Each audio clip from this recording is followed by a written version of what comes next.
Hi guys, thought I'd get my Telecaster out for a wee change, just to show you can play that kind of music in this guitar. Anyway, what I thought I would do today is go through a melody line and show you how I work out the chords that I play against it, because everything I play, just about, can't think of anything else, it's my own arrangement, good or bad, it's all mine. And as I say, it's all subjective, but I'd like to show you exactly how I figure out what chords I'll play against a melody line, or more importantly, what chords I'll try and see if they work. I'm going to use green sleeves. I used that again a long time ago, only this time I'm going to get into more depth. And the reason I use it, because a lot of the melody line is in high E string, so you can actually see what I'm doing and how I'm trying to figure different chords to go against it. You know the...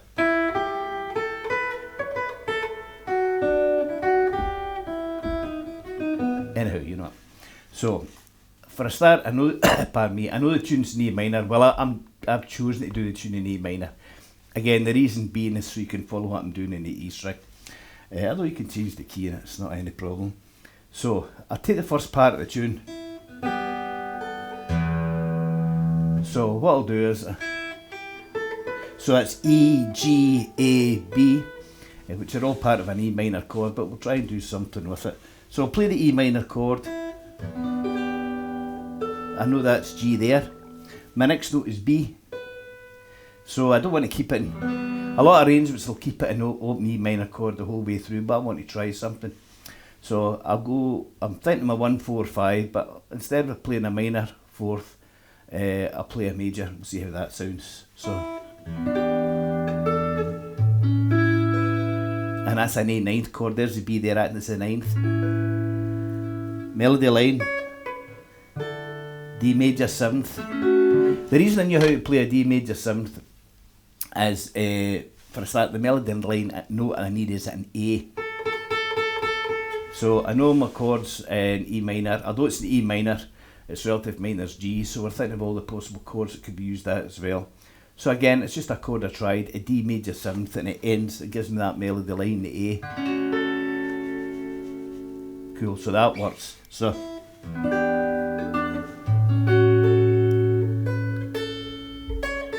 D major 7th. Now I can feel a minor shape coming in. So again, the note is D. Part of the triad of D is a B minor chord. Cool. Now the next note is G. Now this one's really quite interesting. And you can hear that there's something weird going on there. So I won't lie, I tried this beforehand. So the chord I found that worked out really well was a pivot chord. A minor 7 flat 5, C sharp minor 7 flat 5. Right, there's the open E, but the melody line is G. So I'm just pivoting the chord, bringing my first finger over to give me that G. I've done a lot in this minor. I've done a lot in other chords as well, but that's what they mean by a pivot chord. When you're playing the chord and you pivot it to get another note. And the next note again is an E. But I need a chord against that, so I'm going to try an F sharp, but leave the E open. Oh, that sounds good. And I know if I'm playing Spanish music and a wee bit of flamenco, a chord they use a lot in the dominant 7th is a flat 9th, which is in an F sharp, which should be a G sharp, so we're going to play a G. Hear the flamenco sound come. Back to the B minor. So I'll run through that again, but I'll play part chord shapes so you can see what I'm doing. So that's an E minor 7, just played in 3rd position. There's the note I need, the B, A ninth, D major 7th, I'm just playing a part bar, B minor. Now C sharp minor 7 flat 5, but as a pivot. F sharp, maybe add down that flat 9th note. B minor again.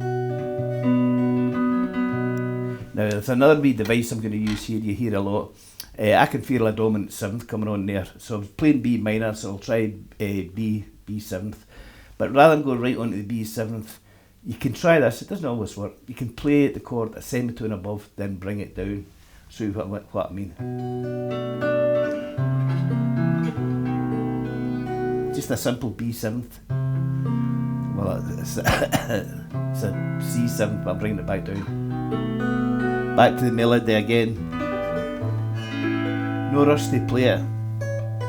And instead of playing that C sharp and B like that, I could play it as octaves.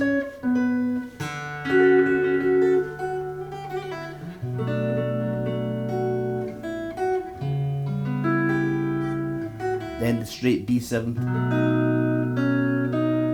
E minor.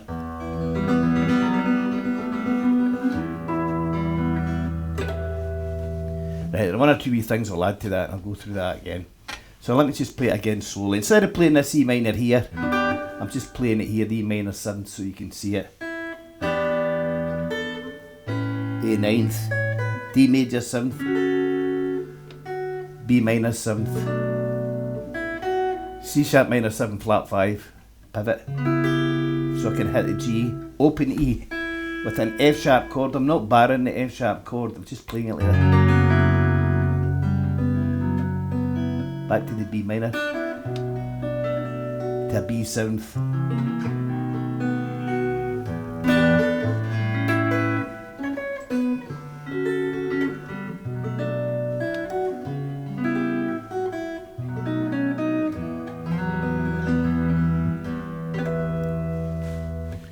A wee bit more than that in a minute. The second part of the tune is, oops, so it's going into its relative major, it's going into G. So if I could play a full G major 7th chord. But what I'm going to do, just to make it more interesting, there's a G chord here, okay? And I'll play the D here. Because the next chord is going to, the melody line is going to stay the same, but the chord's going to be an A7th, and I'll just play this A7th chord shape, but hold the D here. So that didn't we? That's it. See, there's a chord of A. Okay, guys. There's G. There's A. There's A7th. There's my melody line there, the D. So all I've done is G, A7th. Again, I could play this as octaves. D major 7th to the B minor, C sharp minor 7 flat 5, F sharp, B minor, repeat.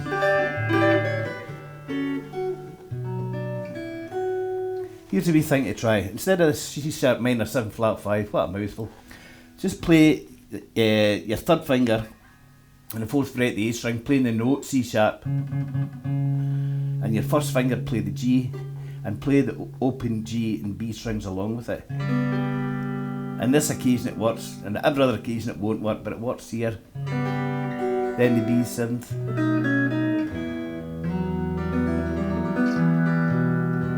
Right, I'll run through the whole thing again.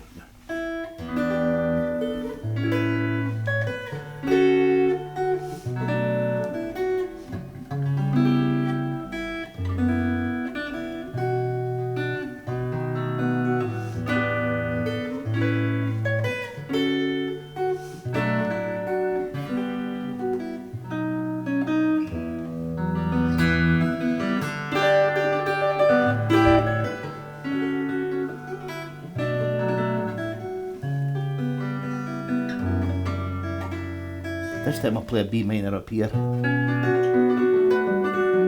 B7th here,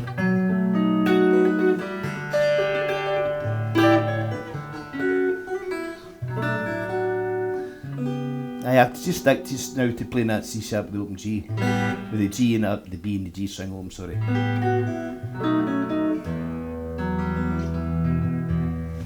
These are new strings in this, apologies again, there's a guy quite rightly gives me a hard time for playing out a tune. Take more time. Anyhow, the thing I was going to show you here was when you're playing a chord, see like that B minor chord. A thing to do is play a chord and find the notes within that chord shape that work. So there's B minor, okay.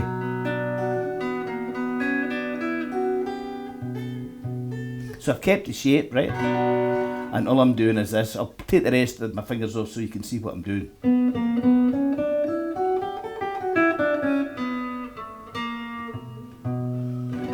sort of doing a, instead of just playing the B minor chord, I'm going.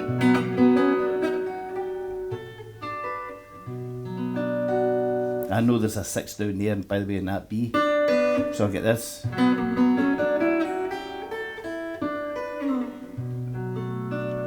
And try not, in all your chords, even if you're just holding a chord shape, keep the bar, but find out what notes are they. Obviously you need to know what the key is.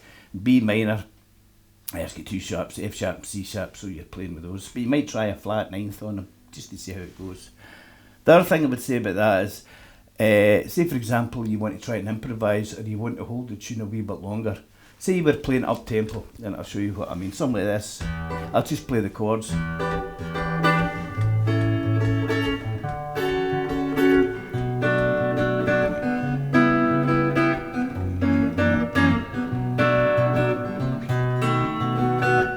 Just as simple as that. A good thing to do a middle eight, or to work out what to improvise, would be this. Again, this is just one of my ideas. So we're in the key of E minor, okay? Go to its 4th, you know, the 1, 4, 5. Now the 4th would normally be A minor. But this time, don't play a minor chord, play a major chord and make it a 13th. And it's actually quite good 2 chords to improvise over. If you're in a hurry to get to a 13th chord, this is a quick way to do it. Just play a straight chord of A. I'm picking A, but it could be any chord, right? Okay? Take everything off except the 1st and 2nd finger, okay? And then on the B string, the string next to it, just play the fret higher. And that's one of the quick ways of getting on 13th. There's a lot of variations of playing a 13th chord, but that's a really good one going on, get on it quickly. Sometimes I'll use my pinky for it instead of the 3rd finger. So anyhow, I was going to say you could go from an E minor 7th to an A 13th like this, and you could jam over it, something like.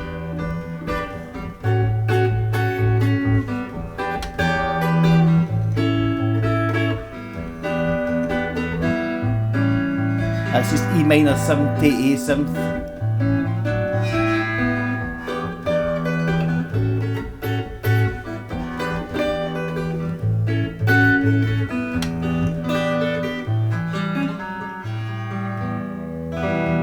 Another one that's good to add is a minor 9th. So say you were holding that E minor chord for a while. Add the 9th note scale, which is F sharp. As you know, that's how Cry My River starts.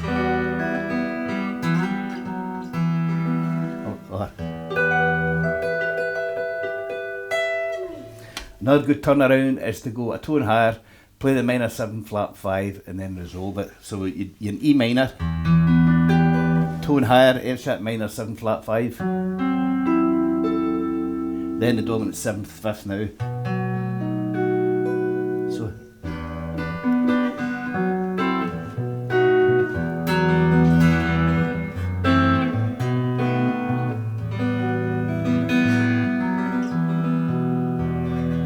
anyway, those are just a few ideas of what we'd do, and again I did it in E minor so you could see what was going.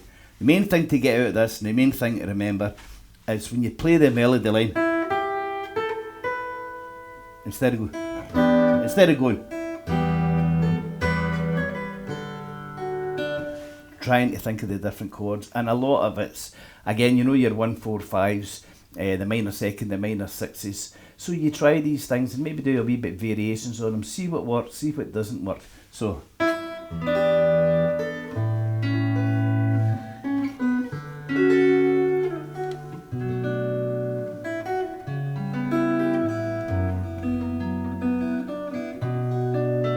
remember I said exploit the chord.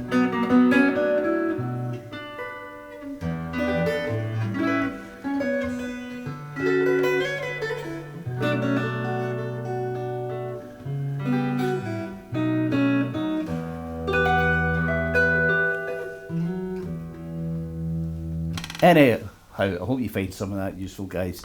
Don't be scared to experiment and try in different tunes as well. Find the melody line and then try and find a chord to go with that melody line, and it's good fun trying to do it. And again, it's all extremely subjective. What you think's cool, somebody else might find terrible, and vice versa. But that's how you find out, and that's how you work out the chords. Just remember the key you're in, the 1, 4, 5, minor 2nds, minor 6s. And again, go through the whole gamut until you find it, or even invent a chord. And if you get really stuck like I do there, play octaves. just to get you into the next part where you do know the chord. So anyhow, I hope some of that was very useful. It was good fun getting the Telecaster out. These could sound good if you just, for this kind of music, you just take a wee bit of time again to set them up. These are just straight into Fender Champs, which is a nice wee sound. So anyhow, so I hope to see you again, guys, and thanks very much for watching. Bye now.